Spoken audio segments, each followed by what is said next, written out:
Welcome to orchid Bangladesh. আজকে আপনাদেরকে দেখাবো ফেলেনোপসিসের খুব সহজ ইজি কেয়ার বিগিনার বা নতুনদের জন্য। আপনারা অনেকেই জানিয়েছেন যে আপনাদের ফেলেনোপসিস অর্কিড নষ্ট হয়ে যাচ্ছে বা বিভিন্ন সমস্যায় পড়ছেন। তো কীভাবে এটার সমাধান করা যায় এবং কীভাবে আপনারা ইজি কেয়ার করতে পারেন এটার জন্য আমাদের পর্ব ফেলেনোপসিস নিয়ে আমাদের আরও একটি পর্ব আছে। যারা দেখতে চান তারা অবশ্যই দেখে নিতে পারেন। ডেসক্রিপশন বক্স, আমাদের ইউটিউবের ডেসক্রিপশন বক্স অথবা আপনাদের উপরে লিঙ্কে এটি দেওয়া আছে। তো আমরা শুরু করছি আজকের এপিসোড। এবং আপনাদের যদি আমাদের অর্কিড বিষয়ক পর্বগুলো ভালো লেগে থাকে অবশ্যই আমাদের ভিডিও লাইক করবেন এবং সাবস্ক্রাইব করে রাখবেন আমাদের চ্যানেলটি এবং বেল বাটনে টিপে দেবেন। এর ফলে যেটা হবে, নতুন ভিডিও আসার সঙ্গে সঙ্গে আপনার কাছে নোটিফিকেশন চলে আসবে। এবং ভিডিও ভালো লেগে থাকলে অবশ্যই লাইক, কমেন্টস এবং সাবস্ক্রাইব করুন, আপনার ফ্রেন্ডদের সাথে শেয়ার করুন। তো শুরু করছি আপনাদের ফেলেনোপসিসের ইজি কেয়ার। তো আপনারা দেখতে পাচ্ছেন এখানে একটা ফেলেনোপসিস অর্কিড আছে। এই ফেলেনোপসিস অর্কিডটি একটি ক্লোন অর্কিড। আমি প্রায় 2 বছর যাবত এটি গ্রো করছি সিডলিং থেকে। এটি একদম ছোট একটি অর্কিড ছিল, এইটুকু। এটা থেকে গ্রো করে আজকে এটা এই পর্যায়ে এসেছে এবং এই ফার্স্ট ফুল আসছে। আপনারা দেখতে পাচ্ছেন একটি ফ্লাওয়ার স্পাইক এখানে। ফ্লাওয়ার স্পাইকটা এই যে একটা ফ্লাওয়ার স্পাইক গ্রো করছে এবং এই অর্কিড, এমন অর্কিড আমার কাছে কিছু আছে, সবগুলোতেই এই বছর ফ্লাওয়ার স্পাইক এসেছে। তো ইউজুয়ালি যেটা হয়, আপনার যারা গার্ডেনার যারা গ্রো করে কমার্শিয়াল, ওদের এখানে সাধারণত 1 থেকে 2 বছরের ভিতরে ওরা স্পাইক নিয়ে আসে। কিন্তু আমাদের যারা আউটডোরে গ্রো করি, টেম্পারেচারের কন্ট্রোল এবং আবহাওয়ার যেহেতু আমাদের কোনো নিয়ন্ত্রণ থাকে না, এটা চেঞ্জ হতে থাকে সিজনের সঙ্গে সঙ্গে। তো এই জন্য আমাদের এখানে একটু দেরি লাগে। কিন্তু আমরা যদি এটা নিয়ন্ত্রিত তাপমাত্রার ভিতরে এবং পরিবেশে যদি করতে পারতাম তবে অবশ্যই 1 বছরের ভিতরে এটাতে ফুল আনা সম্ভব ছিল। কিন্তু যেটা আমাদের দেশে প্রেক্ষাপটে খুবই ব্যয়বহুল এবং এখন পর্যন্ত এই ধরনের পরিবেশ কোথাও নাই আমাদের এখানে। তো শুরু করছি আমাদের আজকের ফেলেনোপসিস ইজি কেয়ার। তো আমরা কীভাবে আমরা ফেলেনোপসিসগুলো আমরা কেয়ার করব। তো প্রথমে যেটা করতে হবে, ফেলেনোপসিসের যে পটিং মিক্সটা আছে, 1 নাম্বার টিপস আপনাদের জন্য, এটি সবসময় একটু স্লাইটলি হালকা ভেজা রাখতে হবে, মানে একটু ড্যাম্প রাখতে হবে। কিন্তু পানি আটকে থাকবে না, কিন্তু হালকা ভেজা ভেজা থাকবে। আপনার ফেলেনোপসিস সবসময় একটু ময়েশ্চার পছন্দ করে, পানি পছন্দ করে। পানি মানে কি, হিউমিডিটি পছন্দ করে, কিন্তু পানি পছন্দ করে না, পানি আটকে থাকা যাবে না। কিন্তু মিডিয়াটা একটু হালকা ভেজা ভেজা থাকবে। যেমন এই পাশে একটি ক্যাটলিয়া টাইপের গাছ আছে, এটা কিন্তু একদম ড্রাই, টোটালি ড্রাই। এবং এটা ড্রাই হয়ে গেলে এটাতে পানি দেওয়া হয়। কিন্তু আপনার ফেলেনোপসিসটা অবশ্যই সবসময় পানি রাখতে হবে, হালকা ড্যাম্প রাখতে হবে। না হলে যেটা হবে, আপনার ফেলেনোপসিসের পাতাগুলো শুকিয়ে আসতে থাকবে এবং নিচের পাতা শুকানো শুরু করবে।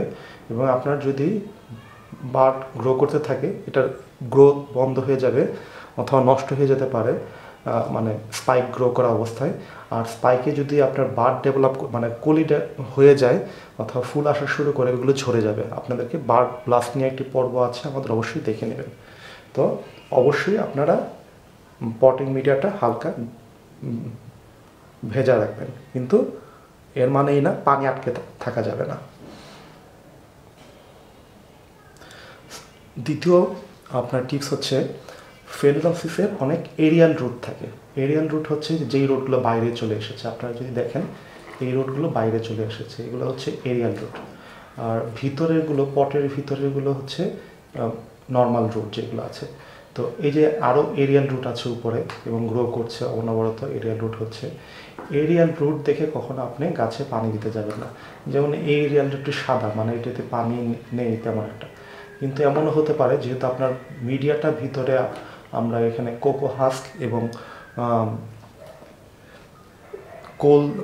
কয়লা দিয়ে এটা আমরা পটিং করেছি। আমাদের কিছু প্ল্যান্ট আছে কোকো হাস্ক এবং কয়লা, কিছু আছে স্প্যাগনাম মসের সাথে কয়লা, কিছু আছে বার্ক চিপসের উপর করা, ফার বার্কের উপর করা, নট পাইন বার্ক। তো যেটা হয়, আপনি যদি মনে করেন যে এটা ড্রাই আছে, আমি এখন পানি দিব, কিন্তু আপনার ভিতরে আপনার ভেজা থাকতে পারে। সো এইভাবে যদি আপনি রিপিটেডলি পানি দেন, তার ফলে যেটা হবে, ভিতরের শিকড়গুলো নষ্ট হয়ে যাবে।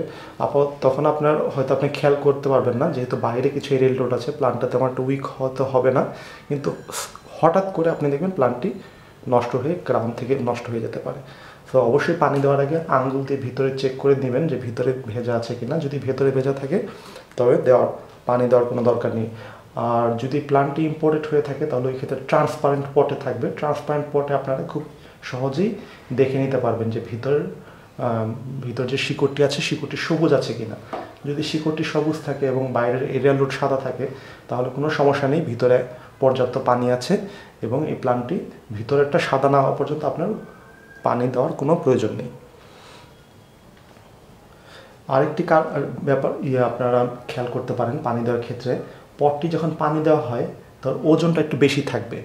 পানি দেওয়া যখন শুকিয়ে আসতে থাকবে 4-5 দিন পরে বা 2 দিন পরে, আপনার পরিবেশের উপর ডিপেন্ড করবে টোটালি। এটা আপনার এখানে হিউমিডিটি কেমন, তাপমাত্রা কেমন, এটা পুরোটাই তাপমাত্রা এবং হিউমিডিটির উপর নির্ভর করবে।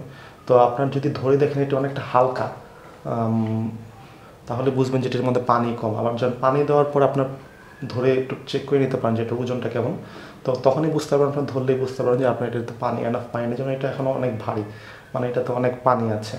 এটা যখন একদম শুকিয়ে যাবে, একদম হালকা অ্যাক্টিভ হয়ে যাবে, তো বুঝার একটি ওয়ে হচ্ছে ওজন এবং অথবা ভিতরে হাত দিয়ে চেক করে দেখা। আমাদের 3 নম্বর টিপস হচ্ছে,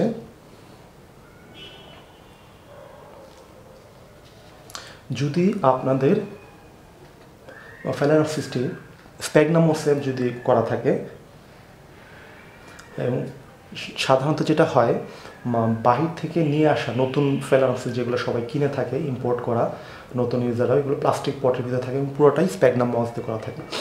তো স্প্যাগনাম মসের সবচেয়ে বড় সমস্যা হচ্ছে আমাদের মতো যে হিউমিড যে টেম্পারেচার, যেখানে হিউমিডিটি খুবই বেশি এবং মাঝে মাঝে হিউমিডিটি খুবই কম থাকে, কিন্তু এটা খুবই কম সময়ের জন্য, অধিকাংশ সময় হিউমিডিটি বেশি এবং টেম্পারেচার বেশি থাকে, ওই ধরনের জায়গায় দেখা যায় যে ফুল স্প্যাগনাম মস এবং প্লাস্টিকের পট, স্লটেড নন স্লটেড প্লাস্টিক যেটাতে কোনো ছিদ্র নাই, ওখানে সহজে শুকাতে চায় না এবং ভিতরের রুটগুলো নষ্ট হওয়া শুরু করে।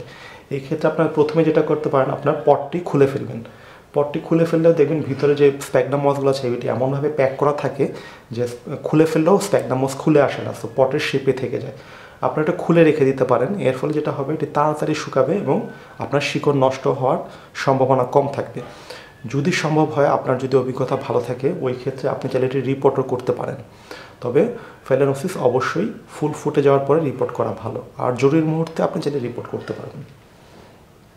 4 নম্বর টিপস হচ্ছে, আপনাদেরকে আগেই বলেছি যে এটা হিউমিডিটি পছন্দ করে। যদি কোনো কারণে আপনার ফ্যালানোপ্সিস খুব দ্রুত ড্রাই হয়ে যেতে থাকে, তো ওই ক্ষেত্রে আপনারা হিউমিডিটি ট্রে ব্যবহার করতে পারেন। হিউমিডিটি ট্রে খুবই সহজ একটি জিনিস।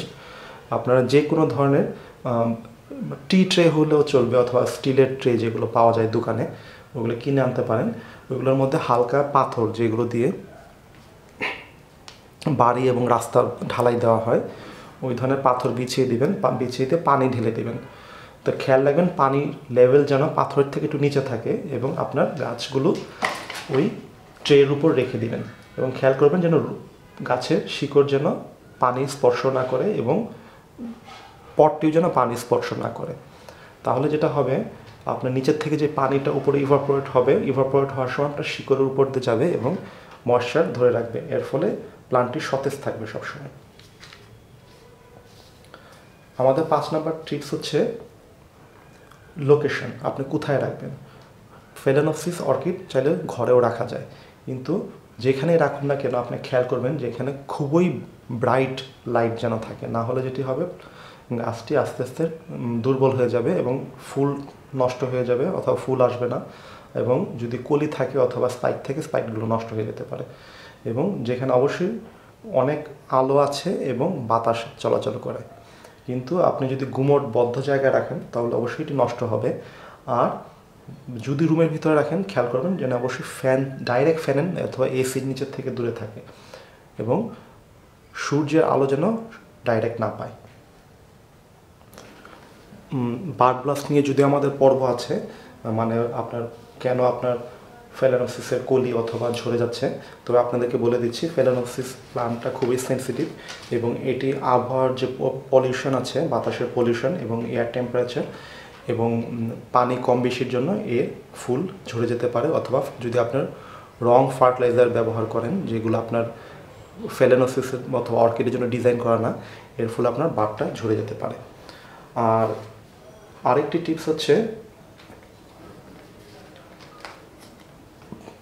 ফেলানোসিসে অবশ্যই আপনি সবসময় ফার্টিলাইজার ব্যবহার করবেন, ভালো রকমের অর্কিড ফার্টিলাইজার, কারণ ফেলানোসিস খুব একটা বেশি ফার্টিলাইজার লাগে না, কিন্তু এর ফুলের আকার, রং এবং পাতার সঠিক বৃদ্ধির জন্য ভালো মানের ফার্টিলাইজার দরকার, এবং যেটা আপনার নাইট্রেট বেস ফার্টিলাইজার খুব ভালো নিতে পারে ফেলানোসিস অর্কিডগুলো। আপনারা দেখবেন যে ইম্পোর্ট করা প্লান্টগুলোর পাতা অনেক বড় হয়ে থাকে, কারণ ওইখানে নাইট্রেট বেস ফার্টিলাইজার ব্যবহার করে। এবং আমাদের দেশে যখন আমরা ইউরিয়া বেস ফার্টিলাইজার দিই, যেটা আমাদের কমন ফার্টিলাইজারের ফলে যেটা হয় প্লান্টটি ঠিকমতো গ্রো করে না, শিকড় নষ্ট হয়ে যায়, যেটা ইউরিয়া ফার্টিলাইজার শিকড় বার্ন করে ফেলে এবং এর ফলে প্লান্টটি দুর্বল হয়ে যায় এবং সহজে পোকামাকড়ের আক্রমণ শিকার হয় এবং একসময় নষ্ট হয়ে যায়। আর ফাইনাল আমাদের টিপস হচ্ছে অবশ্যই গাছটি আপনি ফেলানোসিসের ফুল ফুটে যাওয়ার পরে যদি প্রয়োজন হয় তবে রিপোর্টিং করে ফেলবেন। আর যদি আপনার প্রয়োজন না হয় রিপোর্টিং করার কোনো দরকার নাই। রিপোর্টিং কখন করবেন? যখন আপনার ভিতরের মিডিয়াগুলো একদম ব্রেকডাউন হবে এবং একটা ফাউল স্মেল হতে পারে, অথবা আপনার যখন ধরবেন তখন দেখবেন ভেঙে ভেঙে আসছে ভিতরে। তবে আমাদের দেশে যেই স্প্যাগনাম মসের যে প্লান্টগুলো আসে ওগুলো অবশ্যই চেষ্টা করবেন আপনারা রিপোর্টিং করে ফেলতে। এবং আপনারা যদি বার্ড চিপসে থাকে, বার্ড চিপস সাধারণত 2 থেকে 3 বছর পর্যন্ত ব্যবহার করা যায়। সে ঠিক হচ্ছে আমাদের কোকো হাস্কটাও 2 থেকে 3 বছর ব্যবহার করা যায়, কিন্তু কিছু কিছু কোকো হাস্ক আছে যেটি 1 বছরের মধ্যে নষ্ট হয়ে যেতে পারে। এবং আপনারা যারা অর্গানিক ফার্টিলাইজার ব্যবহার করেন, যদি কোনো ধরনের অর্গানিক ফার্টিলাইজার দেন তাহলে আপনার মিডিয়াটি খুবই তাড়াতাড়ি নষ্ট হয়ে যাবে। সেটা 6 মাস থেকে 1 বছরের ভিতরে হতে পারে, 2-3 মাসের ভিতরে হতে পারে। তো আজ এই পর্যন্তই। আপনাদের যদি অর্কিড নিয়ে আরও কোনো প্রশ্ন থেকে থাকে তবে অবশ্যই আমাদের ফেসবুক গ্রুপ অথবা আমাদের ইউটিউব কমেন্ট বক্সে জানাবেন এবং ভিডিওটি অবশ্যই লাইক, কমেন্ট এবং সাবস্ক্রাইব করুন। ধন্যবাদ।